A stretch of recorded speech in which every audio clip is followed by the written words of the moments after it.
the sea of our future and know that we're in good hands. So I applaud you all for putting this together. I think it's a wonderful thing.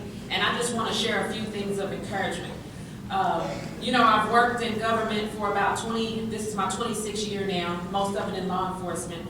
And I'm sure you've heard a lot of leadership speeches, but there's one thing that I do realize that that has to happen, that I believe, to move us forward. And one of those things that I want to do as the chief of community building is to close the proximity. You know, a lot of times we have a lot of great ideas and we sit in a comfort-controlled climate of our offices, and you'll get there as you become legislators and senators and governors and such, and whatever you decide to do.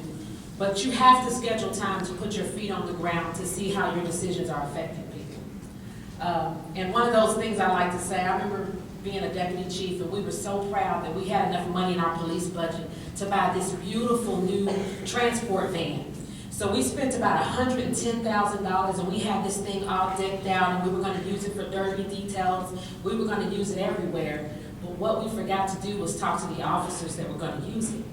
So we did a big unveiling at headquarters, and we had the officers come pick it up, and it would not fit in the jail. It was like 4 feet too high. And so they looked at us like a bunch of idiots. And what we learned from that is, if you're going to make a decision about somebody, ask them. No decision about them without them. If it's a youth decision, you should have youth at the table. If it's about seniors, you should be asking seniors. Because a lot of times we're smart people, we have great ideas, but we have to remember that what we do affects people. And we have to understand that when we make decisions, we have to sometimes put our feet on the ground and see how it's affecting the real people, because that's why we get in public service, right? Everybody gets in public service because they want to affect people's lives positively. So I just encourage you, as you get busy, don't ever get too busy to put your feet on the ground where the work is being done, to see what your work is, see the fruits of your labor, so to speak.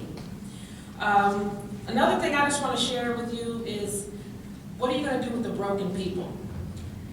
We have jails full of people with mental illness.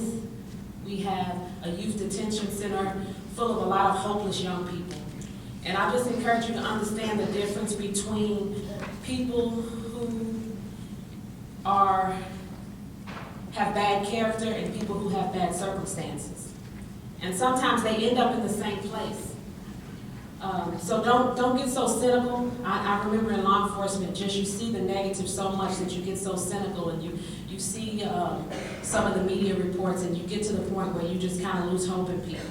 And hopelessness is the enemy of justice. It really is. So you have to instill hope in people and always remain positive, and remember that your work matters.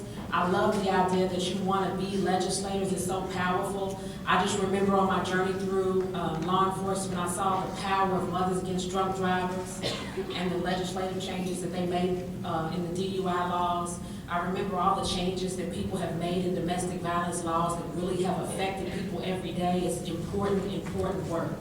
So I just encourage you to stay with it, stay engaged. Our communities need you. Our country needs you. You are the generation that is going to change. We're one bullet away and one incident away in most communities from an all-out war sometimes, it feels like. But your generation is the most inclusive generation of all. And I don't think we give you credit for that. Look at that. This is a very diverse group of people. You learn how to work together.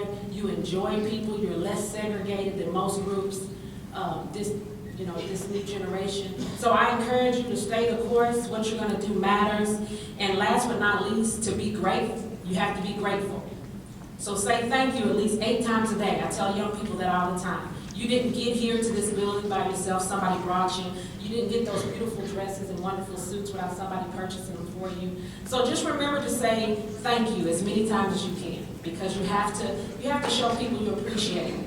So I'm going to try to stick around as much as I can over the course of your conference. I'll be dipping in and out, but this is a wonderful thing to see. So I'm glad to be here. Thanks for the invitation. And I just encourage you to be great and to be grateful. Thank you.